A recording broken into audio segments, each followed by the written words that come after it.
Hey everybody, it's Mrs. C again with you. I am doing a video right now on not rationals really, it's irrationals.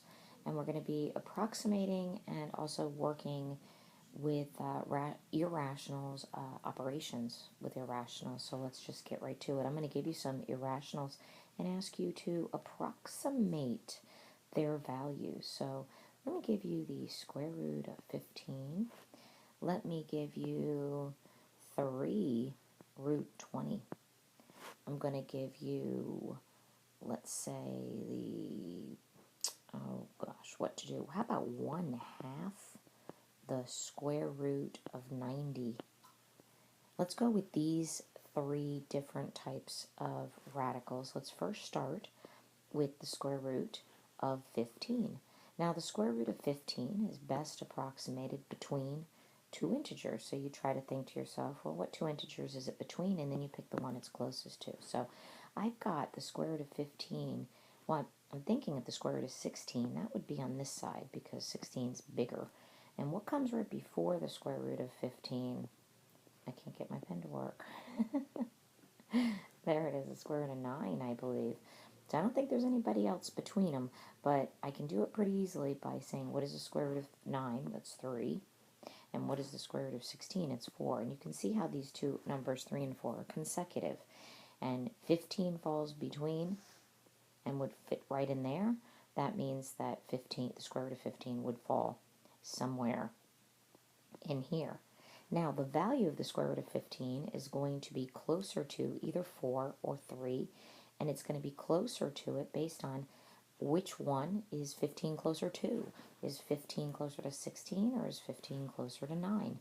I think that's a pretty obvious answer. The square root of 15 is closer to the square root of 16, but I don't like to think that anything is obvious, so let me just explain to you what I'm thinking. My thought here is 15 is only 1 away, right, from 16, and it is actually 6 away from 9. So it's a lot closer to the square root of 16 than it is to the square root of 9. That means my best approximate for the square root of 15 would be about, you remember the little wiggly wig, 4. And that's pretty much all you have to do. I know probably the explanation is more complicated than doing it, so let me just try to maybe explain a little less on the next one. The next one's a little bit of a, I don't want to say a trick, but I'm giving you more to do because I'm saying you have 3 root 20s. Now, 3 right next to the square root symbol means 3 times because you're saying 3 root 20s. That means I have 3 of them. So it would be best to first figure out about what is the closest approximation to root 20. Well, root 20 falls between the square root of 25. I know that. That would be on the right side of it. And then what would be right before it? Well, I'm thinking we're going back to the square root of 16. This time, square root of 16 is the smaller one, and square root of 25 is the bigger one. Now, square root of 16, we already said was 4. Square root of 25 is 5. So there we have consecutive numbers, 4 and 5. So I know I didn't miss one. Sometimes you'll forget. You'll go with say, square root of 16 and square root of 36. And that would be between 4 and 6. You need them to be consecutive. You want to get as close as possible.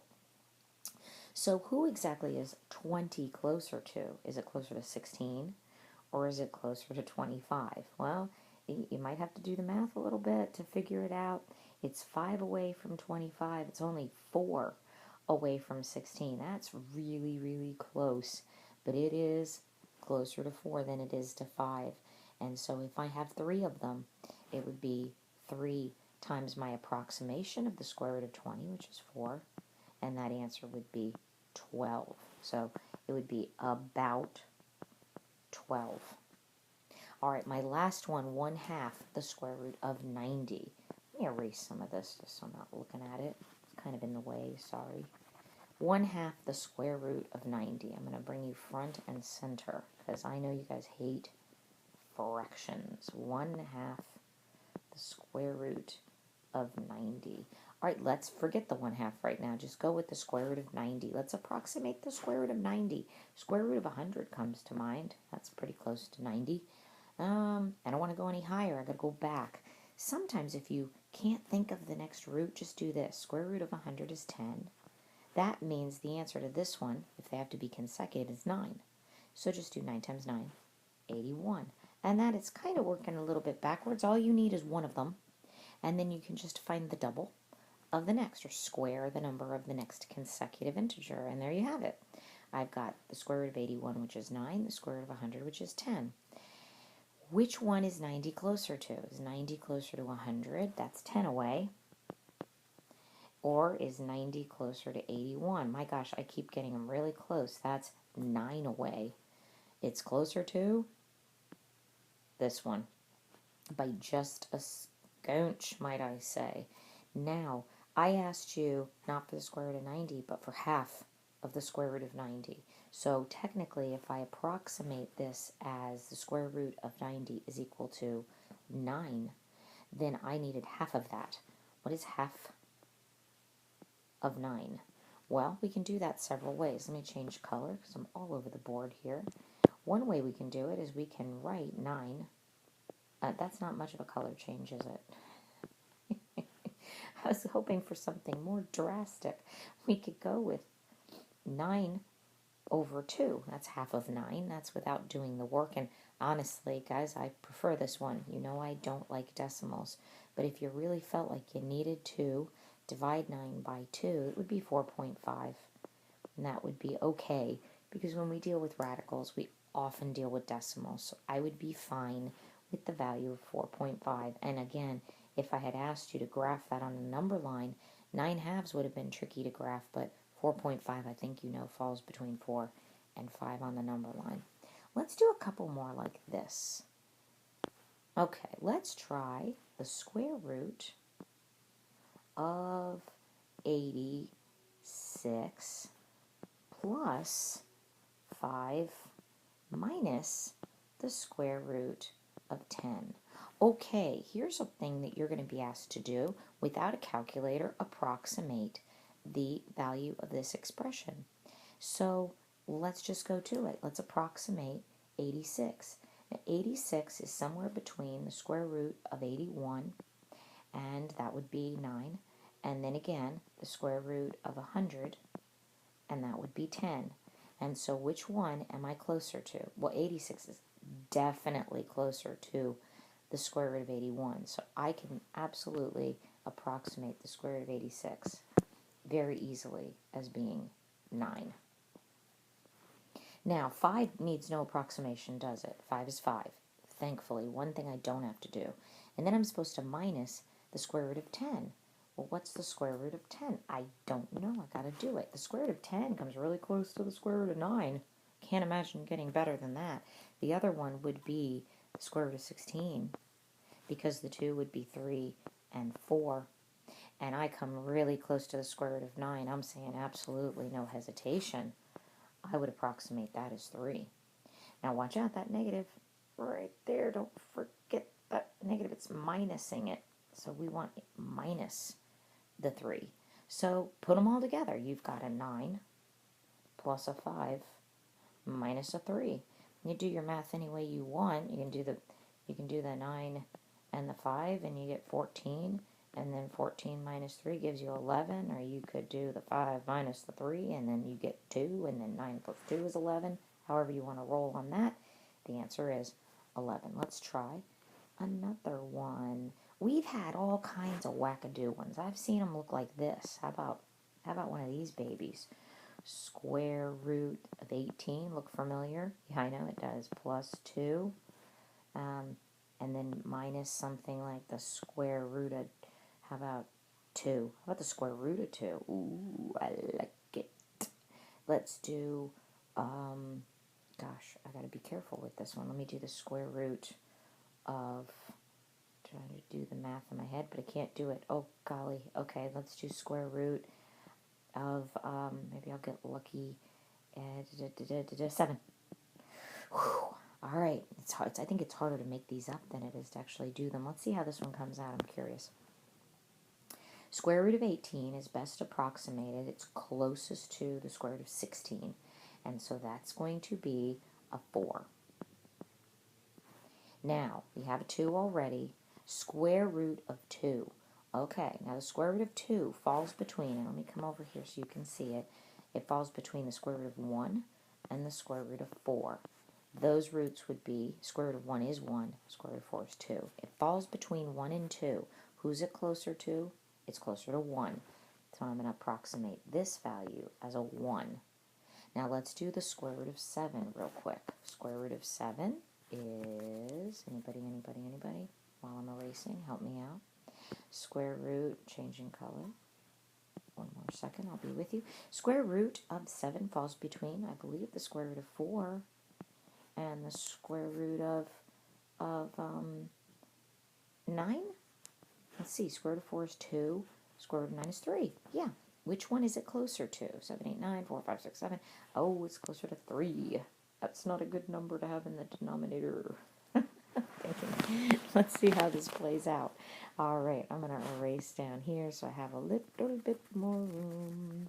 Let's see what happens. With my numerator, I have a 4 plus a 2. I should definitely rewrite this down lower here. I have 4 plus 2 minus 1. 4 plus 2 is 6, minus 1 is 5. So that would be equal to a 5, right? 4 plus 2 is 6. 6 minus 1 is 5. Now, my denominator is just a 3, and that's why I was kind of laughing, because that was not the best thing to choose, but I can do it. It's the square root of 5/3. That's not too bad. Now, I would be happy if you made it that far, but since we're approximating, we were supposed to actually get an answer that we could do. I probably would have fine-tuned this so that this answer would have come out to like 6/3, and then 6/3 is 2, and then you would just have to approximate the value of that.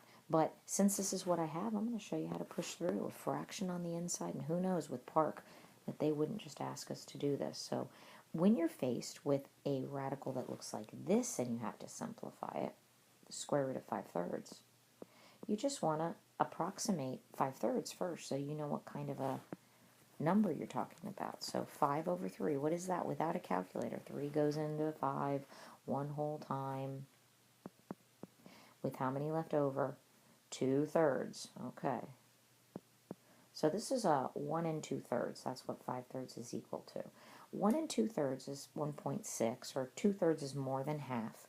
So if we were to round 1 and 2/3, we would approximate it to be about 2. So you could say the square root of 2, and then you would approximate the square root of 2 as 1, because it's closer to the square root of 1 than it is to the square root of 4. We just did that one in the problem that I erased. So this would be best approximated as 1. That whole big thing was approximated to the square root. The whole big problem we just did was equal to 1. All right, I think I can afford to do one more. I'm not going to stay away from fractions, I'm going to tell you that. Let's try a little bit of fun with pi. Yay!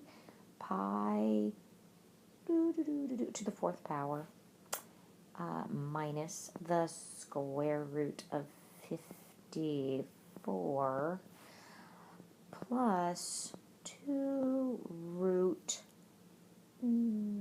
let's say 79. And I think I said I was going to avoid anything. I'm good with that. All right, let's try this one. Now, what you should do is try this one on your own. But if you're really still a little bit flummoxed, you might want to just hang with me a little bit longer. Now, we haven't talked about pi, but we've done it in class and we've had examples of it. So I think you're pretty good at understanding that the best approximation to pi is 3. So 3 to the 4th power would be the same as 3 times 3 times 3 times 3. So that actually comes to 3 times 3 is 9, and you have 2 more. 9 times 9 is 81. So that value comes to 81, 3 to the 4th power. And now I have to approximate the square root of 54. That's going to be close. I have to think. 60, square root of 64, 8 times 8, 7 times 7 is 49. So it's between 49 and 64. Which are you closer to? Now, As you get higher up, the distance between them gets greater. So you have to think to yourself, okay, 49 to 50 would be 1 and then another 4. That's only 5. I'm a good 10 away from the other one. So it's going to be 7. Square root of 49 would be my best, closest approximation. And then let me come over here with the square root of 79. Let's see, square root of 79 is between the square root of 81, and that's 9. And then it would be 8 times 8 is 64. Who am I closer to, 81 or 64? Oh, way, way closer to 9. 9 being the square root of 81. So I would say easily that's going to be 9, but don't forget it's 2 of them. You have 2 9s. That's 18.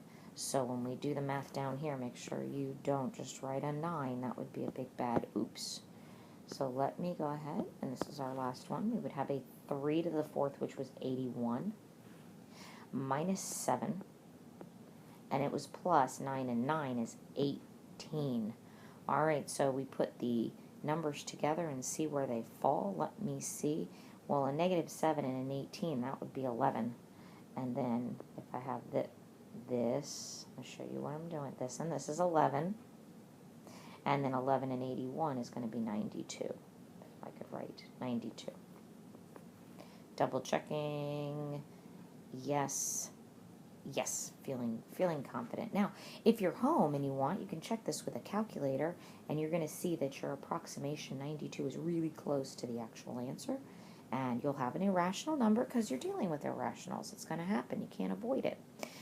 I think that's it. That's a short one. 16 minutes. That's low for me. I usually go a lot longer than that. So hopefully this was enough for you guys to get a little bit of a feel for whether you're ready for your assessment on Friday or if you've got questions when you come into class. Guys, it's been awesome. Always a pleasure. This is Mrs. C, and I'll see you on the flip side.